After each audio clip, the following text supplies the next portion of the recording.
Hello students, today we will discuss about our chapter 10 जिसके हम introduction आज discuss करने जा रहे हैं। न्यू चैप्टर है हमारा। तो इसमें फर्स्ट हम इंट्रोडक्शन में पढ़ेंगे एंगल। एंगल क्या होता है?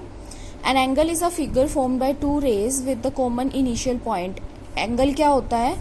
एक फिगर होती है जो टू रेज से बनती है जिनका कॉमन इनिशियल पॉइंट होता है। जैसे मैं नीचे फिगर ले रखी है, ये देखो, ये पॉइंट है, इससे एक रे इधर गई और एक रे इधर गई। रे यही होती है ना जिसका एक साइड पे पॉइंट हो, एक साइड पे एरो। तो एक रे इधर गई, एक रे इधर गई, तो इसको हम क्या बोलते हैं? इसका कॉमन वर्टेक्स है, तो इसको हम क्या बोलेंगे? एंगल। ठीक है। The common initial point is called the vertex. जो इसका कॉमन इनिशियल पॉइंट होगा उसको हम क्या बोलेंगे? Vertex. The rays forming the angle are called its arm. जो एंगल्स बनेंगे, जैसे ये वाली रेज बन रही है ना, जो एंगल बना रही है यहाँ पे, उनको हम क्या बोलेंगे? आर्म्स। और बीच में जो यहाँ पे बनेगा उसको हम क्या बोलेंगे? एंगल। नेक्स्ट है, note that angle is this one is the symbol of an angle. ये वाला सिंबल होता है एंगल का। We can name an angle by taking vertex in between and other two sides on left and right.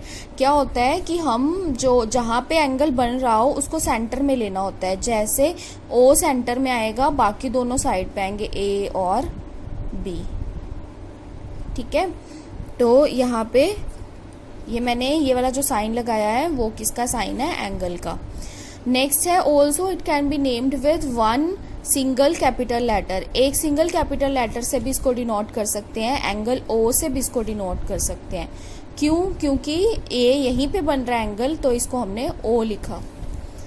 और last इसको हम किसी number से भी, और नंबर लिखा है ना मैंने, किसी नंबर से भी इसको हम डिनोट कर सकते हैं। जैसे मैंने यहाँ 1 लिख दिया, तो ये क्या बन जाएगा? और एंगल 1।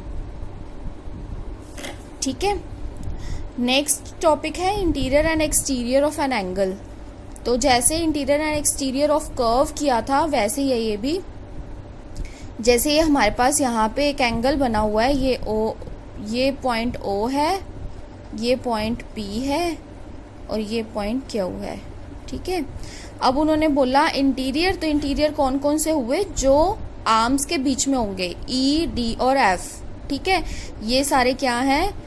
ई, डी और एफ, ये सारे क्या हैं? इंटीरियर। और एक्सटीरियर कौन से हो गए? ए, बी, एफ और सी। ए, बी, एफ और, अच्छा, अंदर ई है, डी है और जी है, एफ नहीं है। एफ और सी ये क्या बन गए? हमारे एक्सटीरियर। ठीक है। अब इनकी डेफिनेशन पढ़ते हैं। क्या होता है? The points lies between two arms are interior angles. वो पॉइंट्स जो टू आर्म्स के बीच में होते हैं उनको हम क्या बोलते हैं? Interior angles. और the points outside the two arms are called exterior angles. वो पॉइंट जो आर्म्स के बाहर होते हैं उनको हम क्या बोलते हैं? Exterior angle. नेक्स्ट है measurement of an angle. Measurement कैसे करते हैं? Right angle. वैसे आप मेरे को ये चीज़ें बता चुके हो, फिर भी डिस्कस कर लेते हैं। Right angle, OP is horizontal and it rotates to occupy vertical position, then the angle formed is 90 degree. अगर OP एक रे हमें दी हुई है, इनिशियल पॉइंट है O और OP इनिशियल रे है, तो अगर ये रोटेट करती है, रोटेट करने के बाद वो वर्टिकल पोजीशन लेना चाहती है, तो उससे जो हमारे पास एंगल बनेगा वो कौन सा होगा? 90 डिग्री का। नेक्स्ट है स्ट्रेट एंगल। स्ट्रेट एंगल किसको बोलते हैं? If the final and initial position are opposite to each other. Final position कौन सी है?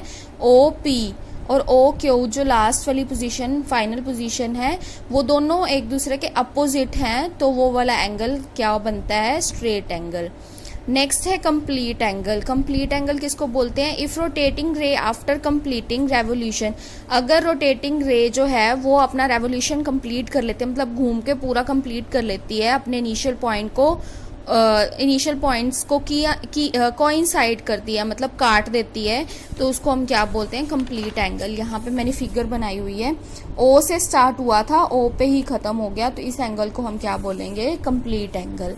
नेक्स्ट है adjacent angles. Two angles are said to be adjacent if they have common vertex.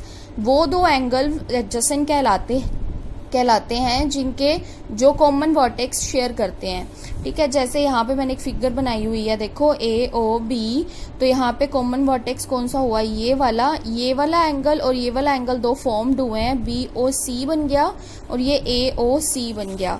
तो ये दोनों कॉमन वर्टेक्स पे बन रहे हैं। ये कौन से एंगल्स हुए, एडजेसेंट एंगल्स।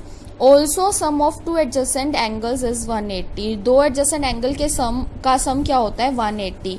तो हमारे पास एंगल क्या बने थे, angle A O C plus angle B O C, ये किसके इक्वल होगा, 180।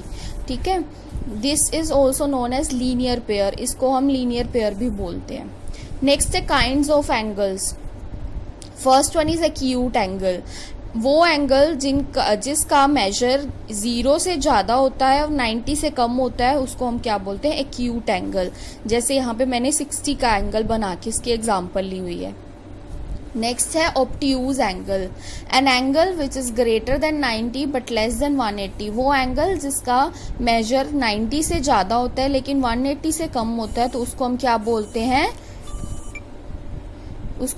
बोलते हैं, ऑब्ट्यूज एंगल। नेक्स्ट है reflex angle. An angle which is more than 180 but less than 360। वो एंगल जिसका मेजर 180 से तो ज़्यादा होता है लेकिन जो 360 से कम होता है, उसको हम क्या बोलते हैं, रिफ्लेक्स एंगल। जैसे मैंने यहाँ पे 210 की एग्जांपल ली हुई है और यहाँ मैंने पीछे 120 की एग्जांपल ली थी। तो ये वाली चीज़ें आपने पहले पढ़ी हुई हैं, फिर भी रिपीट कर दी गई हैं, तो इसकी इंट्रोडक्शन अच्छे से रीड कर लेना। यहाँ पे आपकी इंट्रोडक्शन कंप्लीट होगी है। जैसे मैंने आपको बताया था 9 चैप्टर की तरह ही ये 10 चैप्टर भी बहुत ईजी है, तो अच्छे से समझना, अच्छे से करना है। Okay, thank you.